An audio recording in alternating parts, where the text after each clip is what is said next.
The light on Velhara lied with every flicker. It bled through the mirrored trees in shimmering columns that looked solid but weren't, dancing along the mossy ground in colors that didn't belong in any natural spectrum. Kevin had stopped trusting his eyes the first week. In the trickster forest, vision was a suggestion, not a fact.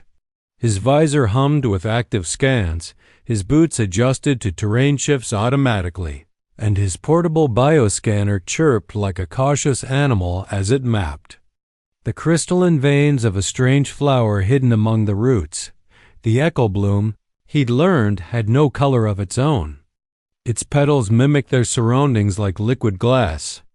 Only by its energy signature, an unstable frequency just outside the visible spectrum, could it be seen. That made it valuable, and where there was value, there was danger. He crouched, his breath steady, the hiss of his environment suit soft against the hum of the scanner. The flower pulsed faintly, reflecting his gloved hand back at him in miniature. Kevin didn't smile. He rarely did. He reached to adjust the scanner, then stopped, his knife. His right hand moved automatically to his belt, where the custom-forged KVR-7 survival blade should have rested. Nothing. His fingers met only the cold snap-lock of an empty sheath. He turned sharply, scanning the area. The knife had been beside him, placed neatly on a nearby stone so it wouldn't interfere with the scan's magnetic profile. He'd placed it there like always. Now the stone sat bare. The forest held its breath. Movement. Barely a shimmer above him. His eyes tracked upward. There, crouched with impossible ease on a branch that hadn't held weight a moment before, was a creature. Humanoid in shape, alien in detail. Thick, rust-colored fur covered her lithe form, and 3 long, bushy tails twitched behind her with feline amusement. Her face was sharp and fox-like, golden eyes intelligent and watching. Balanced on one clawed finger was his knife. She twirled it once, letting the steel flash in the dancing light. "That doesn't belong to you," Kevin said, his voice low and without emotion. He rose slowly, hands open, body controlled. The girl cocked her head. "You left it lying around." "Finders. Keepers," she purred, her accent wrapping around the syllables in a way that felt both childlike and ancient. Kevin didn't move. "That blade is a KVR Model 7. 22-centimeter crined steel. Weighted for throwing. Custom grip. It's not replaceable. It's very sharp," she said cheerfully, flipping it again. Sharp and serious, like its owner. His mouth was a thin line. "Return it," her eyes gleamed. "Trade, then," he frowned. "Trade for what?" Her 3 tails lifted in unison. "A courtship." For a moment, Kevin didn't understand. He blinked. "What?" She leapt down from the branch, landing silently. Her presence filled the space between them like heat. "You will court me, off-worlder," she said, walking in a circle around him. "As tradition demands, win the challenge.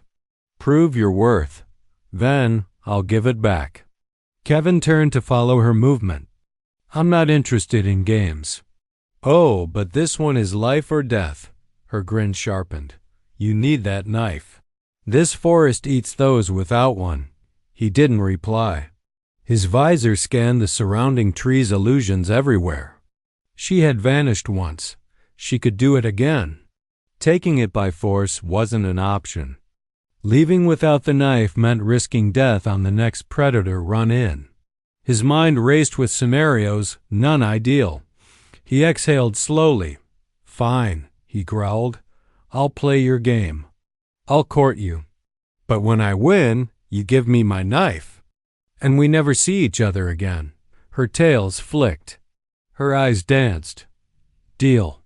The forest shimmered as she turned and vanished into the trees, her laughter trailing behind her like a promise. The path she left behind was not a trail but a dare. Her laughter still echoed in the trees, soft and vanishing, like a melody the wind refused to carry. Kevin stood alone in the shifting light, his visor recalibrating every few seconds, struggling to process a forest that actively rejected being understood. He tightened the strap on his wrist-mounted compad, exhaled hard through his nose, and stepped into her world. She had told him the first challenge would begin immediately. He expected a riddle, a fight, maybe some ancient custom he could sidestep. With clever logic. What he got was silence. Not emptiness, but coiled anticipation. The forest, so loud a moment ago with birdsong and branch rasp, had gone quiet. That silence pressed on him from all sides like a held breath, daring him to move. Amber's 3 tipped tails appeared again, swaying through a curtain of hanging vines ahead, then vanished. He followed, boots crunching against strange moss. That sparked faintly beneath his weight. The terrain sloped downward into what at first seemed like a sunken glade, but no map marked it. No data registered. His compad insisted he was standing on solid, flat ground. He wasn't. He took one more step and fell. His boot plunged into nothingness, and only the reflexes honed by a decade of military service kept him from tumbling headlong into what looked like a hole, but was filled not with dirt, but rotating, shimmering layers of purple light. Kevin grunted, pulled himself back up, his glove scraping along a stone that hadn't been there seconds earlier. He cursed under his breath and backed. Away. This is the Grove of Illusions, came Amber's voice, serene and close. Kevin snapped his head around. She now sat atop a tall blackened stump in the center of the grove, legs crossed, tails coiled around her like a throne. He had no idea how she'd gotten there. His visor hadn't registered her movement. His sensors hadn't warned of her approach. She might as well have teleported. You okay, off-worlder? She teased. You nearly failed before the trial began. Say what you mean, he snapped, brushing moss from his arm. What's the test? She pointed toward the tree behind. Her. It rose higher than the others, its bark obsidian dark, and in its highest branch sat a glowing object the size of a human heart, pulsing with a soft gold light. The sunstone, she said. Velhara's sacred light. Bring it to me. Kevin narrowed his eyes. That's it? A climb? Amber shook her head slowly, her grin widening. It's not the climb, it's the path. Nothing here is what it seems. What looks solid, you will fall through. What looks empty might hold your next step. The air hums with false truths. He activated his visor's full scan array terrain. Mapping LiDAR, heat signatures, structural feedback sonar. A 3D schematic flickered into place across his lens, painting what looked like a stable path directly to the tree. Cool blues marked walkable ground, reds for danger. He nodded once. He could do this. He took 2 steps and slammed his knee into a mirrored route he hadn't seen. The schematic remained unchanged. According to the scan, the route didn't exist. You don't get it yet, Amber said, her voice softer now, almost pitying. Your tools are loud. Velhara doesn't like being shouted at. He ignored her. Adjusted for atmospheric interference. Ran a full system diagnostic. The compad returned. No errors detected. Yet the display was wrong. The grove wasn't just cloaked in illusion, it was feeding his tech false data. Actively deceiving. The 3rd step proved it. His foot found what? His scanner called firm earth and fell into empty air. He caught himself, barely, on a branch that shimmered like smoke before solidifying under his weight. Sweat beaded on his brow. This was worse than random chaos. This was intelligent deception. Amber tilted her head. The grove listens. You need to stop barking at it. He deactivated the visor. The scanner fell silent.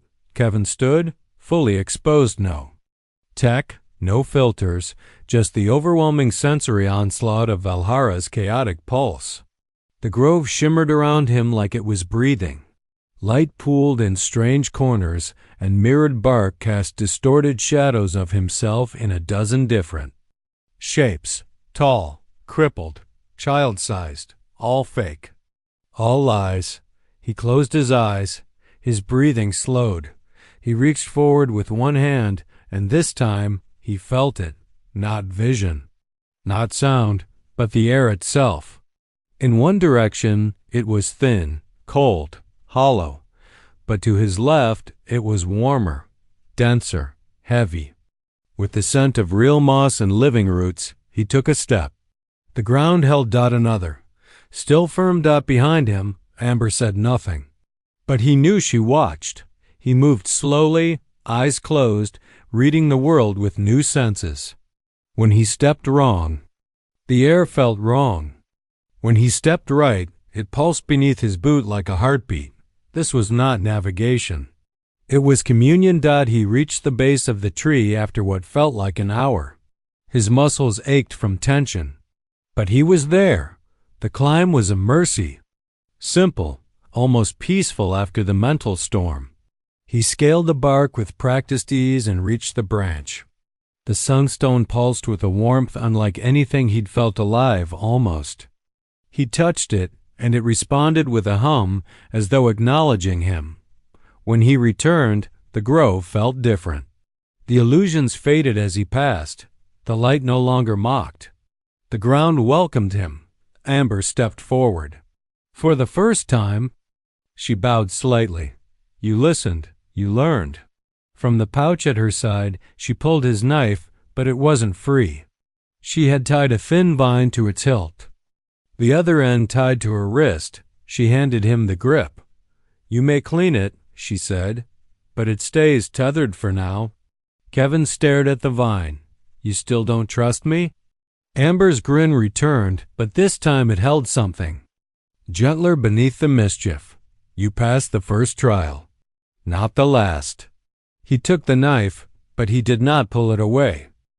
The forest no longer mocked him with illusions. Not entirely. After the grove trial, the trickster forest felt quieter, not in sound, but in attitude. Kevin moved with measured steps, his body remembering how the real paths felt beneath his boots. The knife swung lightly in his grip, the vine tether still bound to Amber's wrist, a silent thread connecting their worlds. She walked a step ahead, tail swaying lazily, glancing back every so often with an unreadable look in her amber eyes. No words had passed between them in some time, but the silence was no longer hostile. Kevin found himself watching her move, not just out of caution, but fascination. Her bare feet made no sound on the leaf-strewn ground, claws flexing slightly as they gripped bark, stone, and moss. She wasn't just adapted to the forest, she belonged to it. She moved as if the world bent slightly to her will. When she glanced at him, his gaze didn't waver, and for a fleeting second, her grin slipped into something else, almost surprised. He decided to break the silence. You weren't trying to humiliate me back there in the grove. No, she said softly, not turning. If you had failed, the forest would have killed you. That's not my kind of joke. A small beat. Then she added, but it would have been a little funny. Kevin snorted despite himself. It was the first moment that felt real. The terrain grew stranger as they moved deeper into the southern reaches of the forest. Trees here bent in impossible angles, and what should have been sunlight filtered down, in beams of soft teal and violet, casting everything in dreamlike hues. Kevin's compad kept trying to recalibrate for atmospheric interference before he finally powered it down altogether. Where are we going? He asked. To learn, she replied. I want to see how you see. He expected a riddle. Instead, she stopped before a patch of blackened soil unnaturally circular, bordered by a ring of silver fungi. This used to be a song mound, she said. The plants here emitted pulses, harmonic light bursts. They sang to the trees. Kevin crouched, running a hand over the earth. It was dry, too dry, like the life had been pulled out from below. Looks like an energy drain, he murmured. But not from above, from within. You see death, she said. I hear silence. He looked up at her. That's why we're both needed, she said, flicking one tail to brush her own cheek. The world's getting quieter. You can measure it. I can feel it. A pause settled between them. Then Amber crouched beside him. I used to come here as a kid. Hide under the roots, listen to the glow. It felt like dreaming while awake. Now it feels like a wound. Kevin looked at her for a long moment. What's happening to this place? She didn't answer. Instead, she led him further until they came upon another clearing, this one brimming with life. A broad tree bore spiraling vines that glowed faintly as they pulsed nutrients between root clusters. Amber plucked one and handed it to him. It's called a feline. Carries memory between plants. This one still hums. He scanned the glowing strand and his brows furrowed. There's bioelectricity here, like a neural net, synaptic pulses. Memory, she said again, but softer. And that's when it clicked. The forest was a thinking system. Not metaphorically a real, networked intelligence. Maybe not sentient in the way humans understood, but alive in its complexity. The illusions weren't just defense, they were cognition. Before he could pursue the thought further, Amber went. Still, every hair on her body bristled. Down, she hissed. Kevin dropped instantly, his military instincts overriding thought. Amber's ears flattened, eyes scanning the canopy. Her claws extended in silence. Then the forest exploded. Figures burst from the shifting light like ghosts given form hulking. Gray-furred creatures with mottled patches of bone-colored markings and sharp, obsidian blades. They looked like Amber, but larger, more brutal. The Grimfangs. Kevin rolled into cover behind a trunk, drawing his knife, but the vine snapped tight. Amber was moving fast, intercepting the closest threat with a hiss. Her tails whipped like serpents as she deflected the enemy's strike with preternatural grace. Kale, the largest of them, stepped forward. A smear pulled at his muzzle. Amber, he rumbled. Still playing your little games, now with a pet off-worlder. Is this your new plan? Breed the weakness out of our kind? Kevin stepped forward beside her, blade ready. We're not here for you. No, Kale growled, but I'm here for you. Then he lunged. What followed was not a brawl. It was a battle calculated. Brutal and utterly primal. Amber fought like fire. Fast, unpredictable, fueled by protective rage. Kevin fell into sync beside her, years of combat training clicking into place. She struck high, he swept low. He kicked a fallen branch into an attacker's path as she used it to vault over him and drive her claws into an enemy's shoulder. They were a machine. Wild grace and human precision in perfect alignment. Blood sprayed. Howls rang. And when the Grimfangs finally retreated into the forest, dragging their wounded and snarling curses, Amber was left standing, panting, knife in hand. Her fur was streaked with red. Some hers, most not. Kevin leaned against a tree, breath ragged. You all right? She didn't answer. She just stared at him. Really stared. Then slowly, she reached down and untied the vine from her wrist. She held up the knife, hilt first. You earned this, she said. He took it, but didn't pull away. Their fingers touched. The blade, once a symbol of possession, had become something else. A shared bond, a passing of trust. And in the quiet that followed the chaos, Kevin realized that somewhere between the courtship and the survival, something real had begun to form between them. But before he could speak, Amber turned, gaze distant. We need to move. There's something I have to show you. There was no mischief in her voice now. Only a heavy, urgent weight. Kevin followed without a word, his blade clean. The forest still trembling with echoes of battle, and somewhere far beneath, the moss and light, Something ancient had begun to stir. The ground had changed beneath them, not just the soil or terrain, but the feeling of it. As Kevin followed Amber deeper into the forest, the world no longer shimmered with playful illusion or whispered with half-hidden riddles. It pulsed.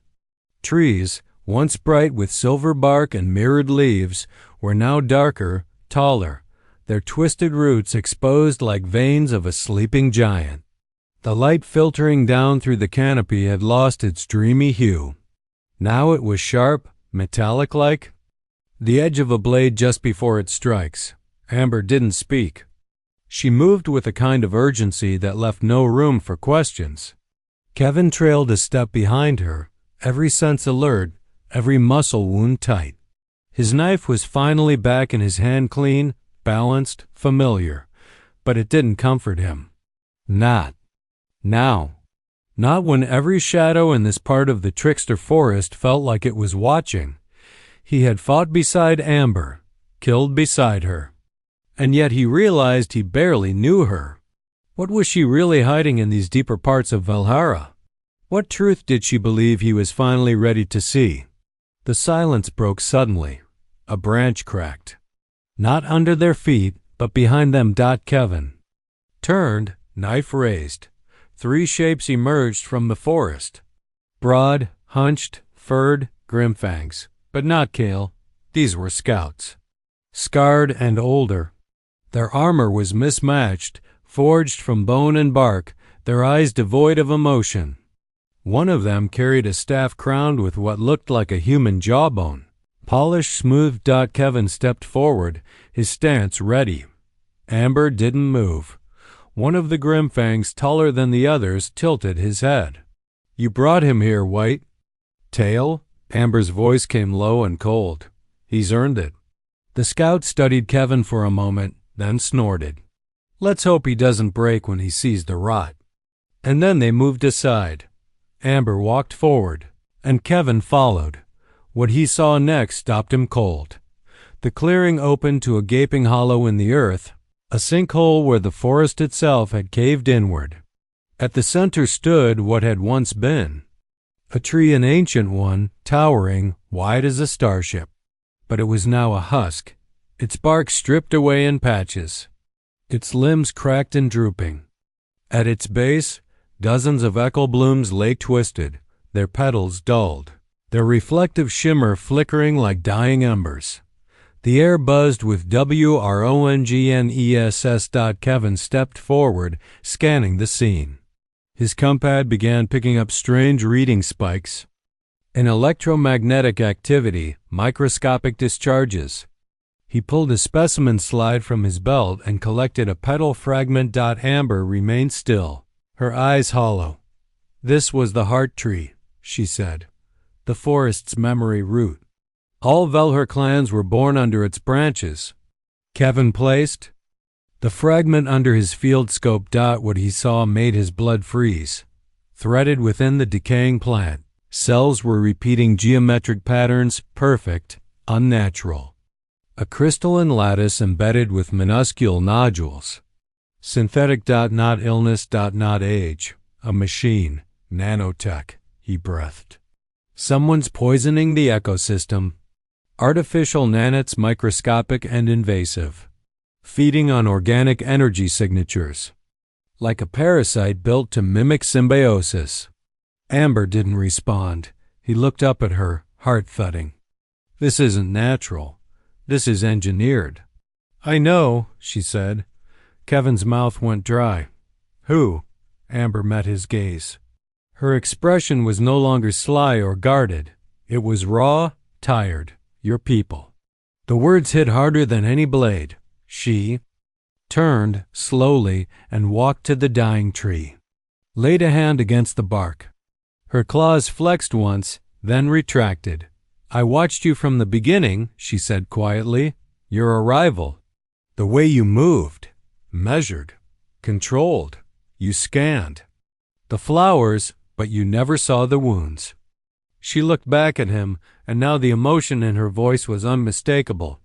"We had a story in old legend, that when the forest's heart began to fail, someone would come. Someone who could see the lie within the truth.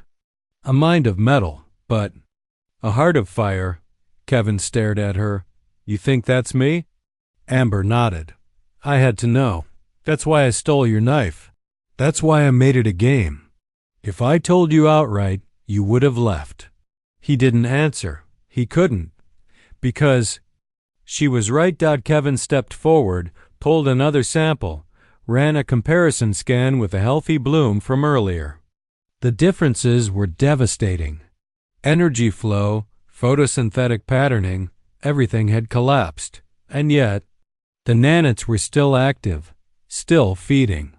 And worse, they were replicating. He ran a deeper scan. A signal pings back. Kevin paled. These nanites are receiving instructions. A constant, low-frequency command line. There's a transmitter somewhere, close. Amber's ears flicked. A transmitter? Someone's broadcasting to them, he said. The nanites aren't just feeding. They're building something. Using the forest itself as raw material. A low growl rumbled from the woods. The Grimfangs returned more now. And Kale was among them. He looked furious.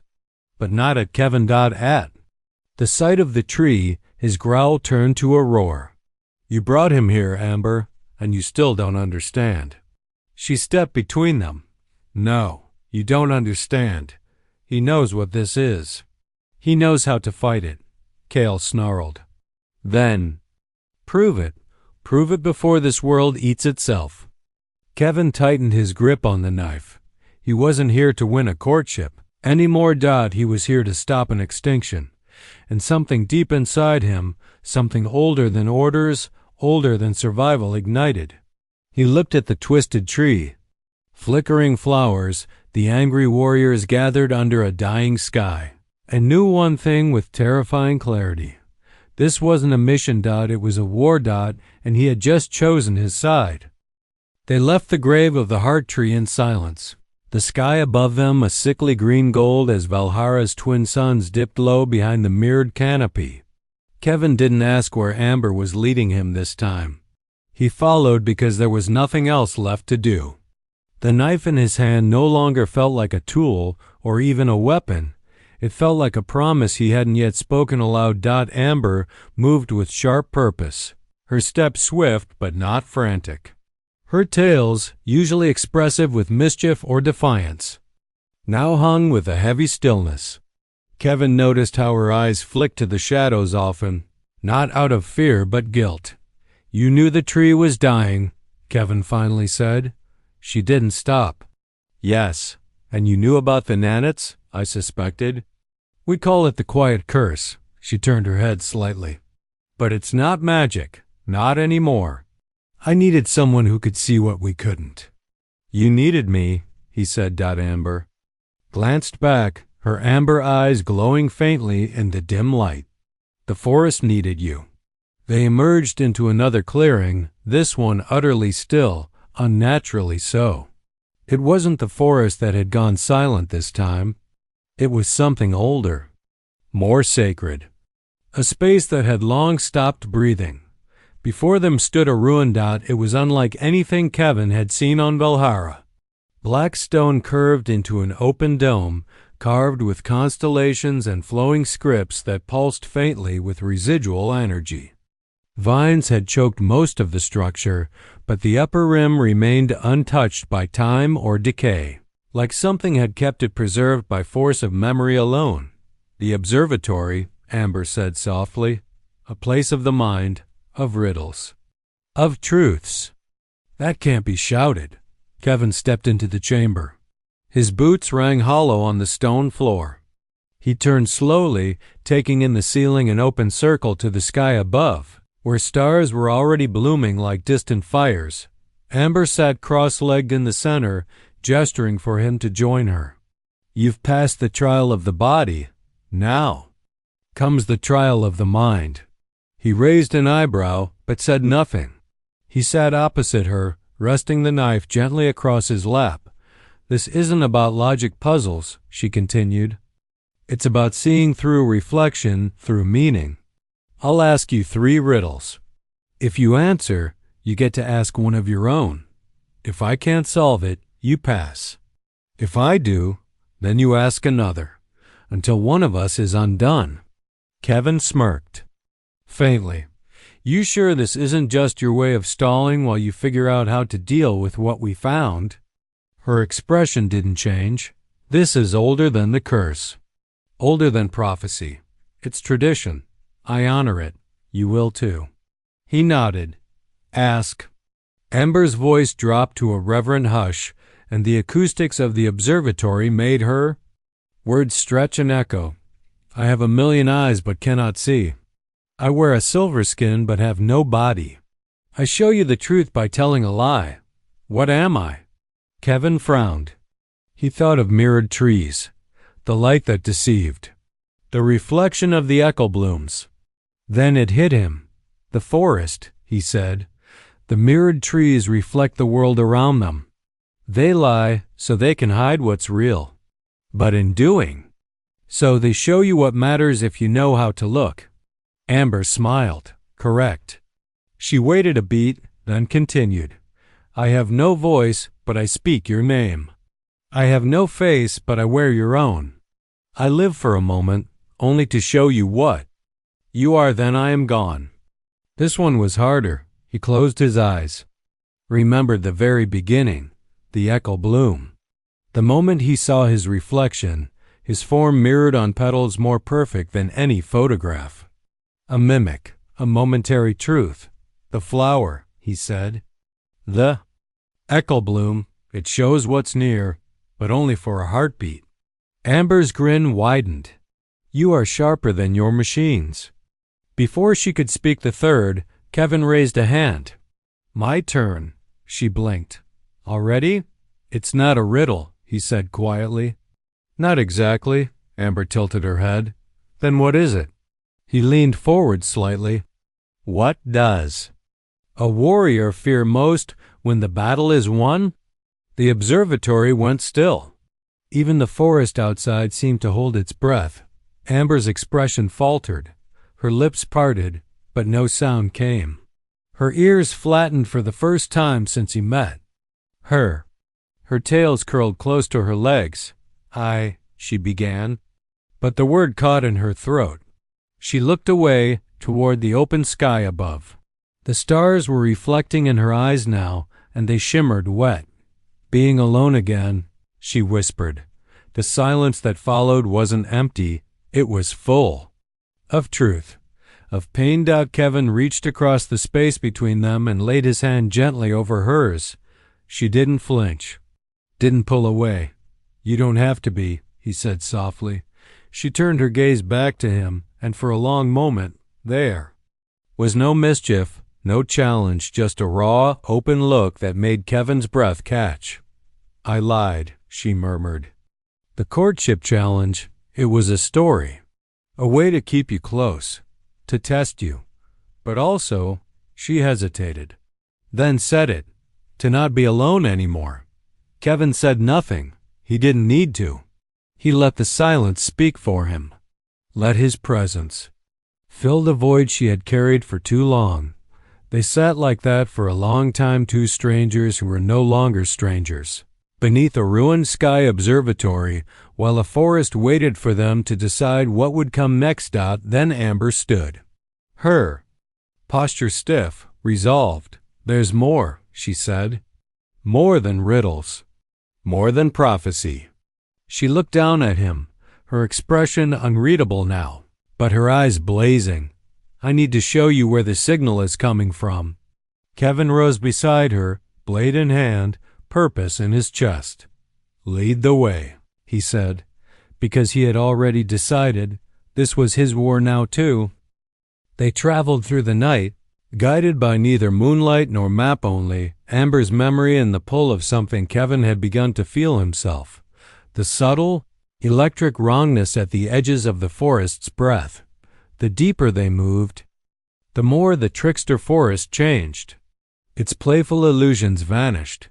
No more mirrored trees, no whispering blooms. Only stillness. The kind of stillness that came after a predator passed through. Kevin checked his compad, but it no longer responded. Its screen flickered with static, algorithms failing to stabilize. He tried a manual reboot. Amber watched him. "It's not broken," she said. "It's just been noticed." He looked up sharply. "By what?" Amber didn't answer. They crested a ridge, and beyond it, the world ended.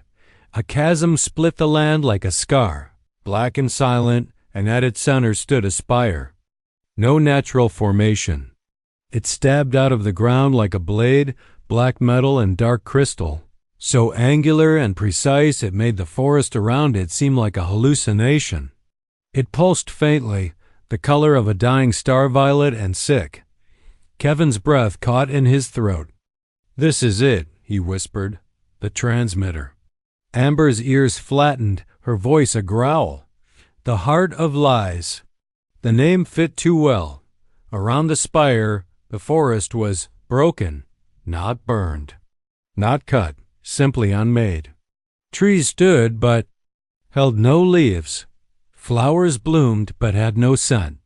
The very air felt artificial synthetic humidity mimicking life. The hum of nature was gone, replaced with a sterile vibration, like a machine just under the skin of the world. They crouched beneath a twisted root, surveying the area. "No patrols," Kevin noted. Amber snorted. "There don't need to be. No one comes here. Even the Grimfangs won't enter. It turns you inside out if you walk too close unprepared." He glanced at her. "Then how do we get in?" Her answer was unexpected. "You lead." Kevin blinked. "You want me to what?"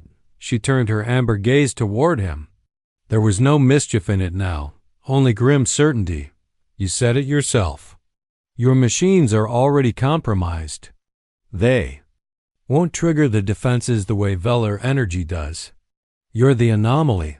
They haven't adapted to you yet." "Yet," he echoed. "If you die, I'll follow," she said plainly. "But if you don't, we end this." He gave a tight nod. "All right." The walk toward the spire was like crossing into another reality. The ground hummed beneath his boots, synthetic resonance rising into his bones.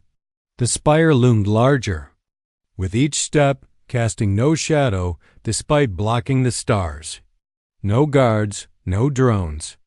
No defenses he could see. Which meant they were inside. The entrance was a sliver in the base of the structure, a vertical slit just wide enough to squeeze through.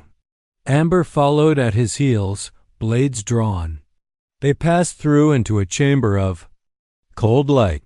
Kevin's boots struck metal. Inside, the architecture was alien, clean, cold. Smooth surfaces met at odd angles. Everything glowed faintly: walls, floor, ceiling. The atmosphere inside was dry and ionized, like a server room on a dying space station. It did not belong on a living world. "This isn't just a transmitter," Kevin said. "It's a control node." Amber's voice was quiet. "Then shut it down." A screen flickered to life as they stepped near. Human text scrolled across it. A log, field test results, power draw ratios, biomass absorption efficiency. Below that, authorizing command relay, Project Eden reclamation. Kevin's blood turned to ice. Eden reclamation was a terraforming protocol used by Major Cores 1. He'd seen in classified specs. It was designed to override a planet's ecosystem and rebuild it from the cellular level up, repurposing native life into compliant biomass. The nanites weren't a fluke. They were Phase 1. Velhara was being rewritten. His stomach turned. This is a kill switch for everything that makes Velhara Velhara. Amber stared at the glowing text. Her jaw clenched so hard he thought her fangs would crack. "You brought this here," she said, not with blame, but devastation. He didn't deny it. He stepped to the console, hands moving fast. "I can overload it. Send a loop through its own relay. But I need a power source to surge big enough to fry the entire lattice." "There's no reactor here," Amber said. The forest was the power source. Kevin looked at her. Then I need the forest back. Amber took a slow breath, then walked to the core, an obsidian column stretching from floor to ceiling, humming with stolen life.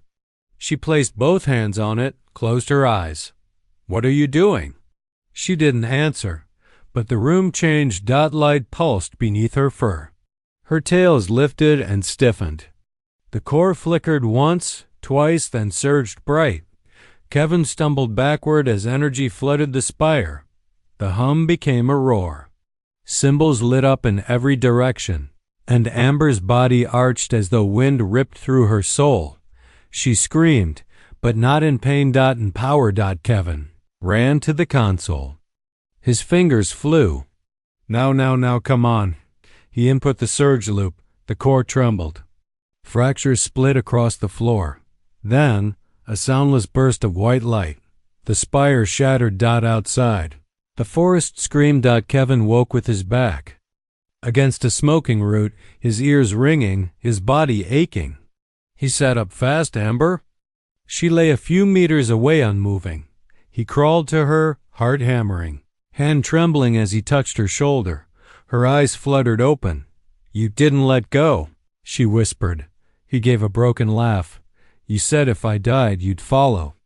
I led, she whispered. I know, he said. So did I.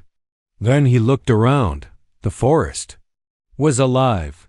The air buzzed with real sound again, leaves rustling, light dancing, flowers blooming. The hum was back, stronger, whole. The spire was gone. The sky above was clear. And Velhara, for the first time in years, exhaled. Kevin leaned down, brushed her cheek gently, and whispered, We did it. Amber gave him a tired smile, her tails curling faintly around his hand. No, she said, you did. He shook his head. We. Always we now. And this time, she didn't argue.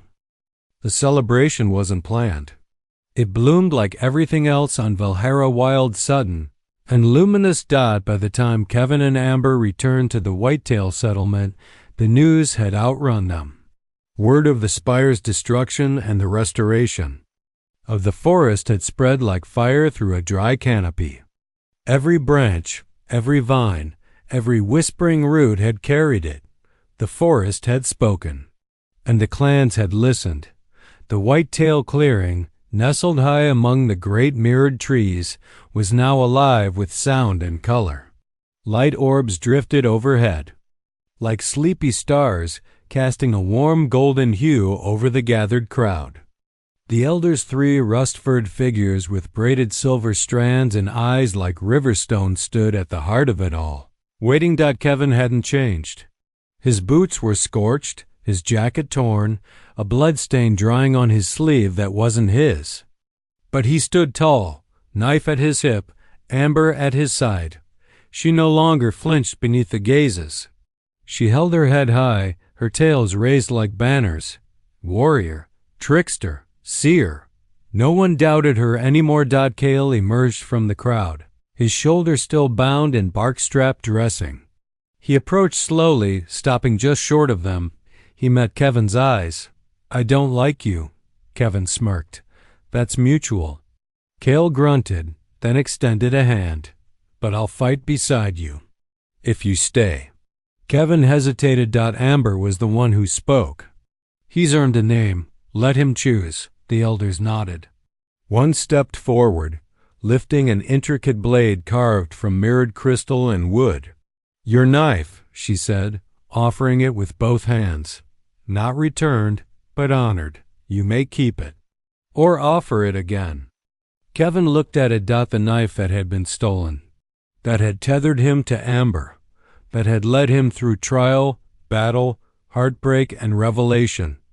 It was more than a weapon now. It was a symbol. He didn't take it. He turned to Amber instead. Drew his own blade burnished now, scarred from the spire's explosion, and held it hilt first toward her. I'm proposing a new challenge, he said, his voice carrying across the gathered crowd. A lifetime one. Terms are simple. You keep the knife, and you keep me." Gasps rippled through the assembly. One of the elders actually smiled. Amber stared at the blade, then at him. Her breath caught. "You're serious," she whispered. He stepped closer. "Velhara doesn't need a savior. It needs a witness, a partner. I don't want to study this place anymore. I want to belong to it. With you." She took the knife slowly, her hand trembling slightly. Then she dropped it and kissed him. It was not a shy thing. Not tentative. It was wild like her. Fierce like battle. Soft like the first echo of song beneath the roots. The crowd erupted in cheers, howls, and tail flashes. Cale shook his head. "Foxes?" he muttered. "Always so dramatic." The festivities went on for hours. Amber danced with the elders. Kevin was dragged into strange Velhar customs involving rhythmic tail movements and bioluminescent paint. Laughter rolled like thunder, but when the stars were high and the fires low, Kevin and Amber returned to the place it all began. The grove now reborn.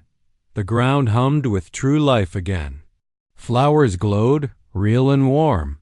The gloomwood tree stood, tall, its bark smooth and dark, its branches pulsing with soft golden stones. They sat at its base, side by side. No tension, no mission. "Just quiet. You know," Kevin said, "I thought I was here to collect data. File a report. Leave in 2 weeks." Amber chuckled. "Now you're married to a fox alien under a tree that used to hate you." He smirked. "That about sums it up." She turned serious. "The prophecy. It wasn't just about saving the forest." He looked at her. "No?" She shook her head slowly. "It was about changing the pattern, breaking the illusion, finding the one who wouldn't leave." Kevin wrapped an arm around her. "I'm not leaving." Amber leaned her head on his shoulder, eyes closing. "Good, because if you do, I'm stealing your knife again." He smiled, and somewhere deep in the forest, the roots sang. Epilogue. Months passed. The Grimfangs and Whitetails began to rebuild together. The forest healed faster than anyone expected, its magic entwined with the will of those who had fought for it. Kevin set up a research outpost, not to monitor or control, but to learn and share. It became a place where Velhar knowledge met human science, and where other off-worlders, carefully chosen, came to see what happened when trust replaced conquest. Amber remained wild, unpredictable, clever as ever. But she no longer fought alone. And Kevin no longer needed a knife to survive the forest. He just needed her.